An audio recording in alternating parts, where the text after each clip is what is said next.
नमस्कार, प्रणाम प्यारे साथियों। स्वागत है आपका अपने प्यारा सा YouTube क्लासेस में। दोस्तों, मैं जयंत सर और आज मैं आपके दिगंत पुस्तक के और एक अध्याय को आपके सामने प्रस्तुत करने जा रहा हूँ। प्यारे साथियों, इस वीडियो के अंत तक बने रहिएगा। क्लास को आप मिस नहीं कीजिएगा। आपके आने वाले एक एक प्रश्न अभी जो मैं पढ़ाने जा रहा हूँ उसमें जो भी प्रश्न आने वाला है वो आपके आने वाले बोर्ड की परीक्षा के लिए बहुत ही ज़्यादा महत्वपूर्ण होने वाला है। तो बिना समय को गवाए मैं आगे बढ़ता हूँ और मैं तो सज्ज हूँ ही, साथ ही साथ आप भी सज्ज हो जाइए और आइए मेरे साथ लड़िए, संघर्ष कीजिए, मेहनत कीजिए और आगे बढ़िए। देखते हैं कि आज का प्रोग्राम क्या है हम लोगों के पास। चलिए प्यारे साथियों, शुरू करते हैं। और शुरू करने से पहले अगर आप लोग इस चैनल पर नए हैं तो चैनल को सब्सक्राइब कीजिए, साथ ही साथ बेल आइकन को प्रेस कीजिए और इस वीडियो को अपने दोस्तों के साथ शेयर कीजिए और वीडियो को लाइक कर दीजिए। तो चलिए यथाशक्ति शुरुआत करते हैं आज के इस घनघोर कक्षा की।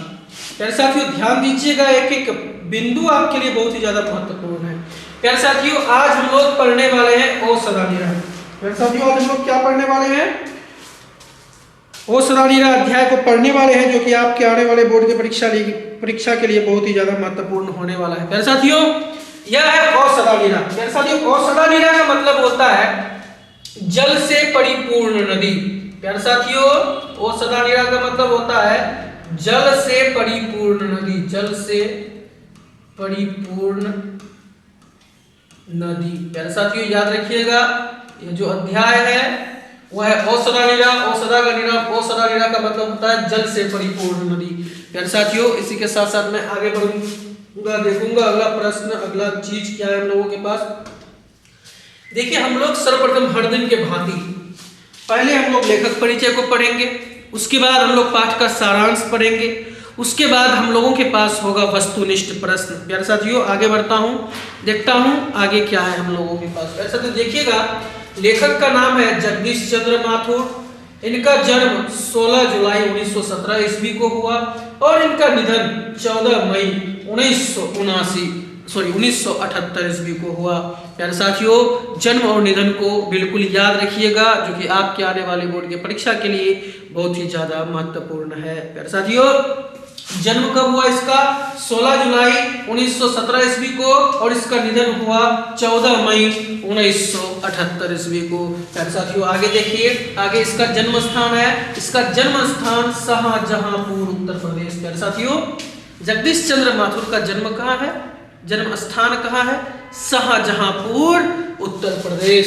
प्यारे साथियों, आगे देखिए, इनकी जो शिक्षा है MA इंग्लिश से किए हैं, अर्थात MA किससे किए हैं? मास्टर ऑफ आर्ट्स किससे किए हैं? इंग्लिश से किए हैं। इस चीज को याद रखिएगा, मास्टर ऑफ आर्ट्स इंग्लिश से किए हैं। कह रहा है कि इलाहाबाद विश्वविद्यालय से। कहां से किए? इलाहाबाद विश्वविद्यालय से इन्होंने जो है क्या किए थे प्यारे साथियों? तो इन्होंने किए थे MA इलाहाबाद विश्वविद्यालय से। 1941 में ICA परीक्षा उत्तीर्ण। प्यारे साथियों, 1941 ईस्वी में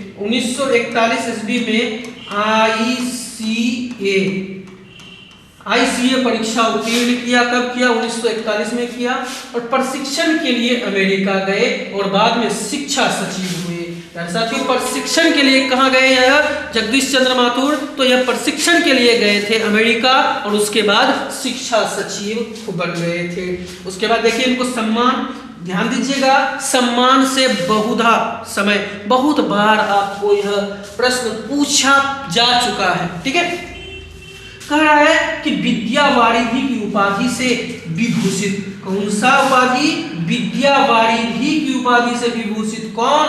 तो हमारे जगदीश चंद्र माथुर साहब। कह रहा है कि कालिदास अवार्ड और बिहार राज्य भाषा पुरस्कार से सम्मानित।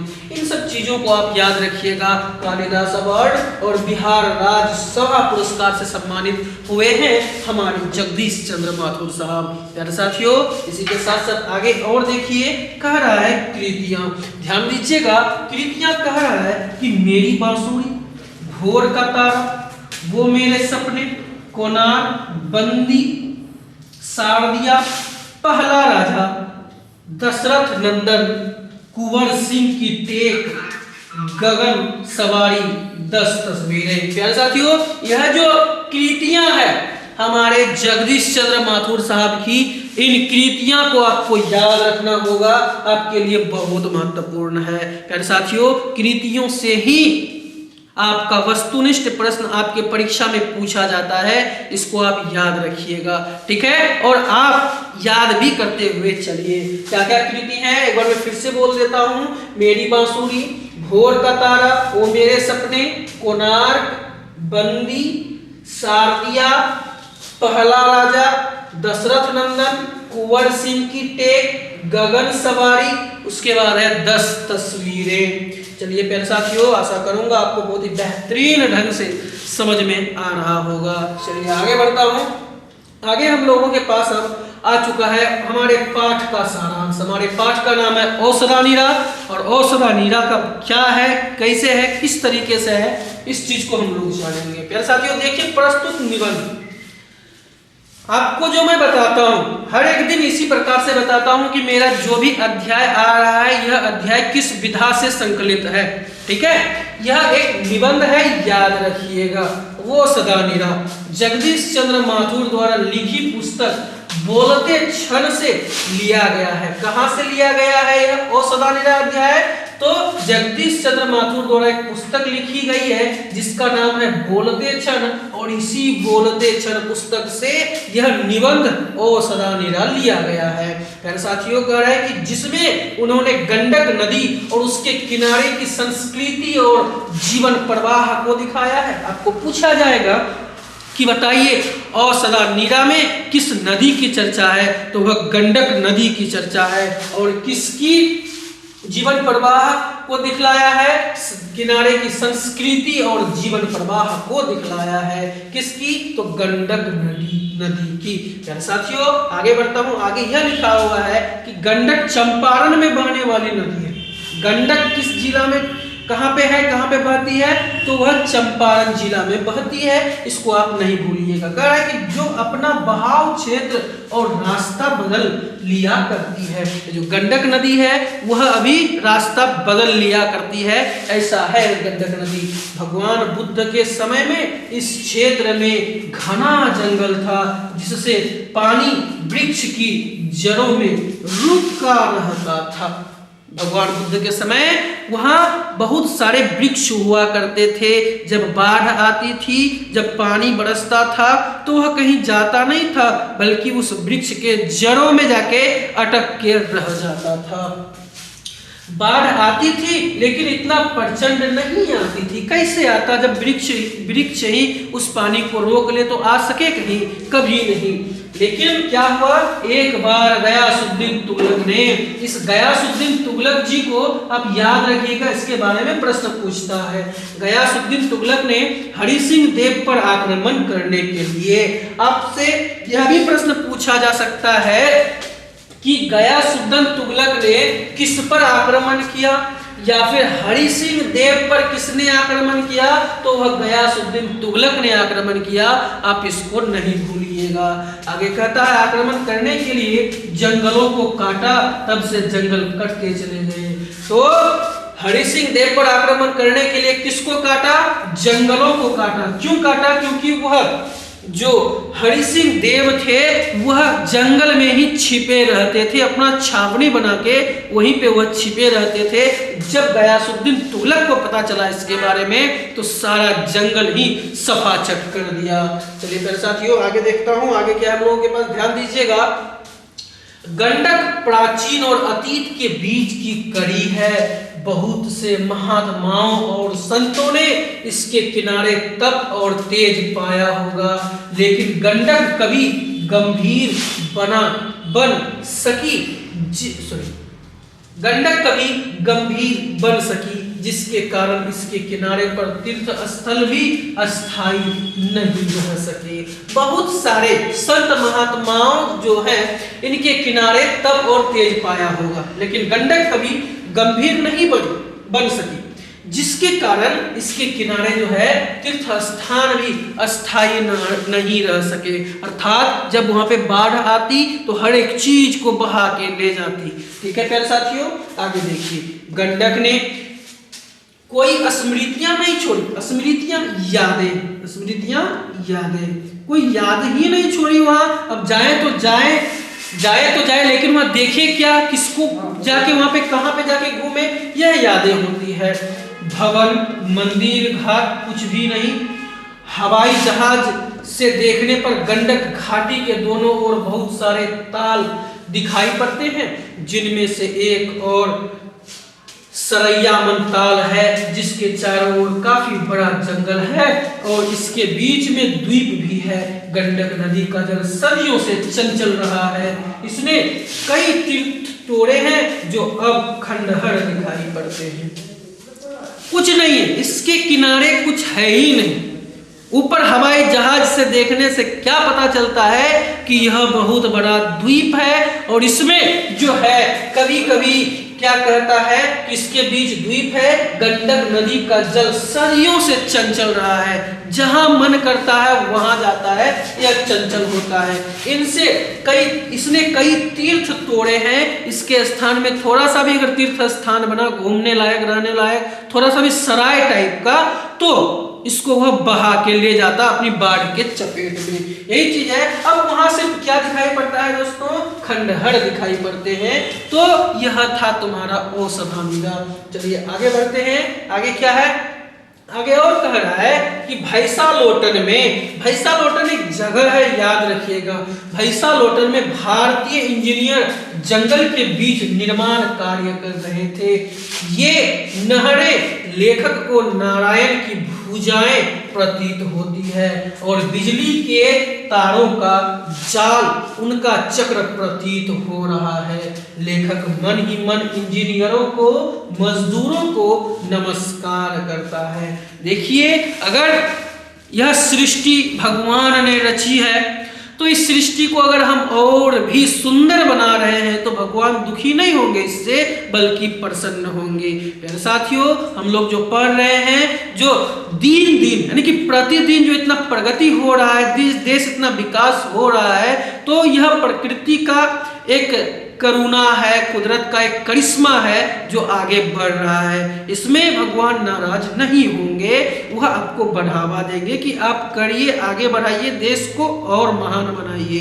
ठीक है, चलिए आगे कह रहा है, लेखक कहते हैं, ओ सदानीरा, वो चक्रा, ओ नारायणी, ओ महागंडक, युगों से दीनहीन जनता तुम्हें इन नामों से संबोधित करती रही है, लेकिन तेरी चंचल धारा ने आराधना के कसूनों को ठुकरा दिया है। लेकिन अब जिस मंदिर का निर्माण हो रहा है उसकी नींव बहुत गहरी है, जिसे तू ठुकरा नहीं पाएगी।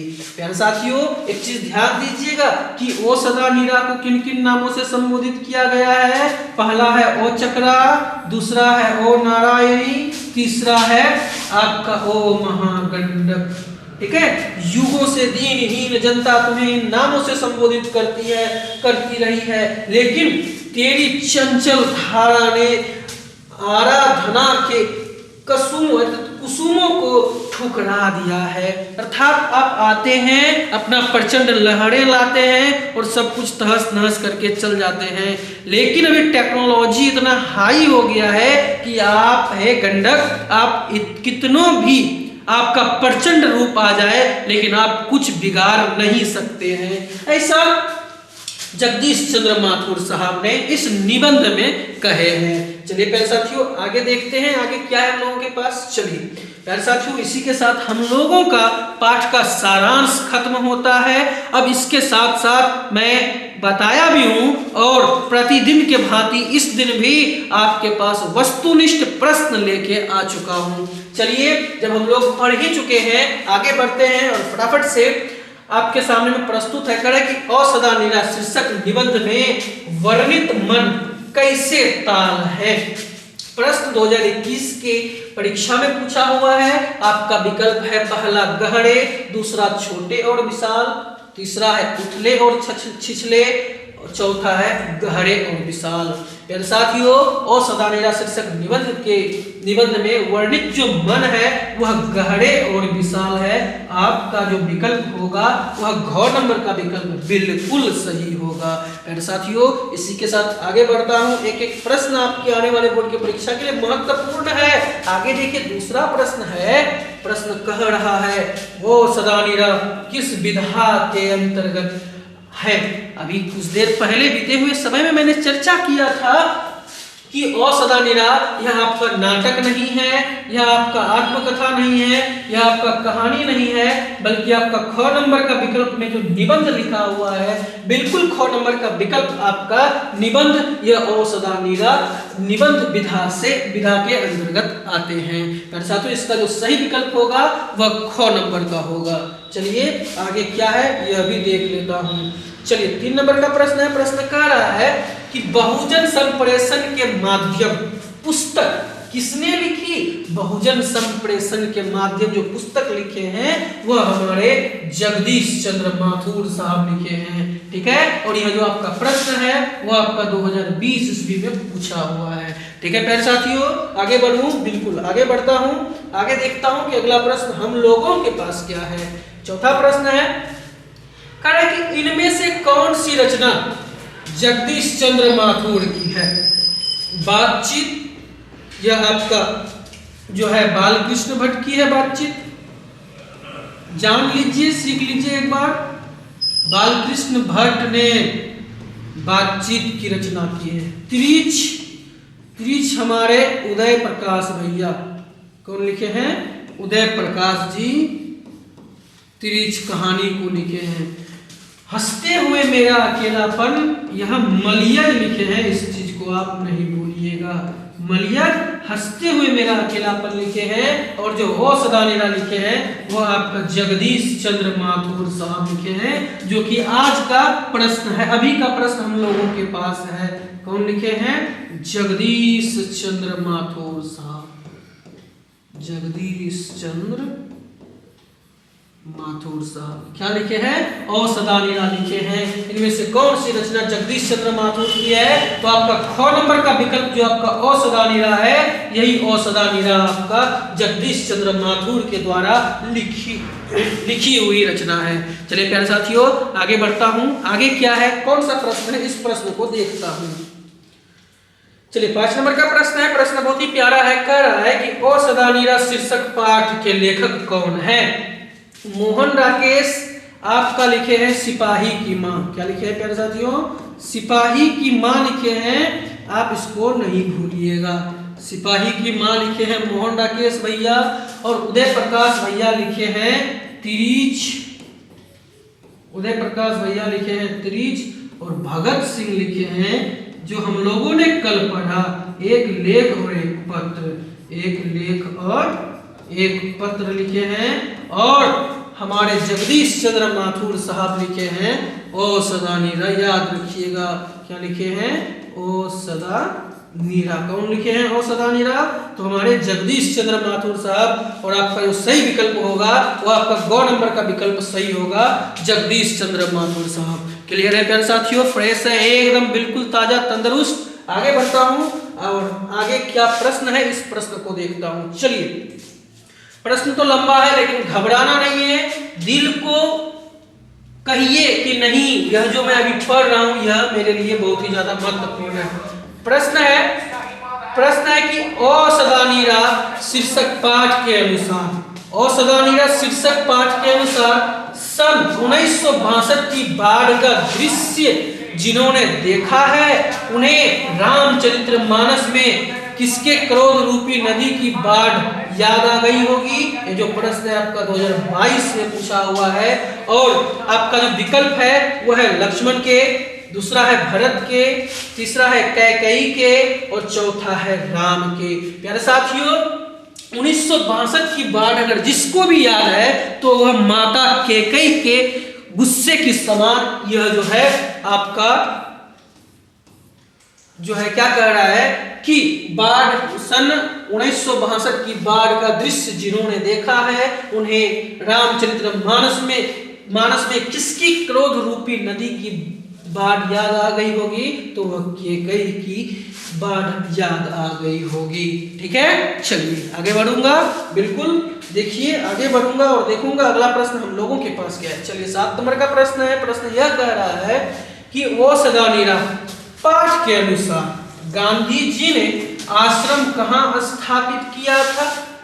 और गांधी जी जो जहां पे आश्रम स्थापित किया था उस जगह का क्या नाम है मेरे साथियों?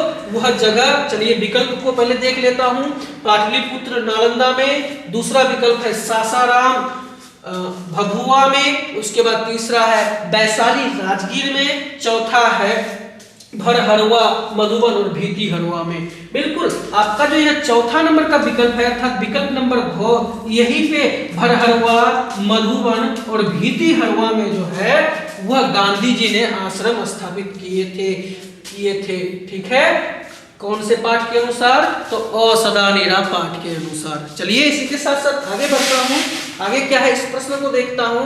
चलिए 8 नंबर का प्रश्न है। प्रश्न यह कह रहा है कि अ सदा नीरा हिंदी साहित्य में किस विधा के अंतर्गत आते हैं? यह नाटक में नहीं आते हैं, यह उपन्यास में नहीं आते हैं, यह यात्रा वृत्तांत में नहीं आते हैं, यह जो आते हैं वह निबंध में आते हैं। ठीक है प्यारे साथियों, इसी के साथ आगे देखता हूँ। आगे हम लोगों के पास प्रश्न है क्या। चलिए प्रश्न है 9 नंबर का कह रहा है कि गंडक नदी की चर्चा किस शीर्षक पाठ में है। यह प्रश्न 2023 में पूछा हुआ है और इस प्रश्न का उत्तर हो जाएगा ओ सदा नीरा में किस नदी के बारे में कहा गया है? गंडक नदी के बारे में ओ सदा नीरा पाठ में कहा गया है। ठीक है, आगे बढ़ता हूँ। आगे देखता हूँ कि अगला प्रश्न क्या है हम लोगों के पास। चलिए प्यारे साथियों 10 नंबर का प्रश्न कह रहा है कि धांगरों को 18वीं शताब्दी के अंत में किस कार्य के लिए लाया गया था। प्रश्न 2023 में पूछा हुआ है, लेकिन यह प्रश्न आपके आने वाले बोर्ड की परीक्षा के लिए उतना ही महत्वपूर्ण है जितना कि आपका आज रात में खाना खाना। प्यारे साथियों यह जो है धांगरों को 18वीं शताब्दी के अंत में नील की खेती के सिलसिले में लाया गया था। याद रखिएगा यह नील की खेती के सिलसिले में लाया गया था, इस चीज को आप नहीं भूलिएगा। चलिए 11 नंबर का प्रश्न है, ध्यान दीजिएगा। कह रहा है कि चंपारण में धांगर कहां से आए? रांची से, जमशेदपुर से, आंध्र प्रदेश से या फिर छोटा नागपुर से। यार साथियों मैं आपको बिल्कुल बेहतरीन ढंग से बताना चाहूंगा कि चंपारण में जो धांगर आए थे वह आपका छोटा नागपुर से आए थे, इस चीज को आप नहीं भूलिएगा मेरे साथियों। आगे बढ़ूंगा, देखूंगा अगला प्रश्न मेरे पास क्या है। अगला प्रश्न 12 नंबर का कह रहा है कि कर्नाट वंश के राजा हरि सिंह को किसका मुकाबला करना पड़ा था। क्या मैंने आपको इसके बारे में सतर्क होने के लिए नहीं कहा था? बिल्कुल कहा था प्यारे साथियों।